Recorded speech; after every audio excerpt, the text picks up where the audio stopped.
جو ہے وہ وزارت اطلاعات ان سے انہوں نے پریس کانفرنس کروائی، ان میں یہ ہمت ہی نہیں ہے کہ وہ عوام کا فیصلہ مانیں۔ کبھی آج تک نون لیگ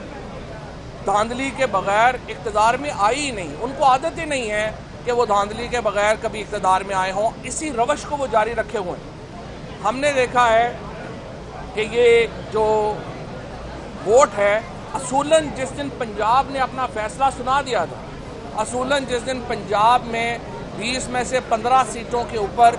پاکستان تحریک انصاف کامیاب ہو گئی تھی، اور 2 سیٹیں انشاءاللہ ابھی اور ہیں، وہ انشاءاللہ مجھے امید ہے کہ ہم 17 سیٹوں کے اوپر کامیاب ہوں گے۔ اسی دن حمزہ شریف کو استعفیٰ دے دینا چاہیے تھا، علیحدہ ہو جانا چاہیے تھا، اگر یہ تھوڑے بہت بھی جمہوری ہوتے، لیکن یہ جمہوری نہیں۔ انہوں نے اس کے بعد جو ہے وہ بچوں کی طرح ایڑیاں رگڑنی شروع کر دیں۔ آج کی جو پریس کانفرنس تھی، اس کے بعد آج جو ان کے وکلاء نے صرف سریحن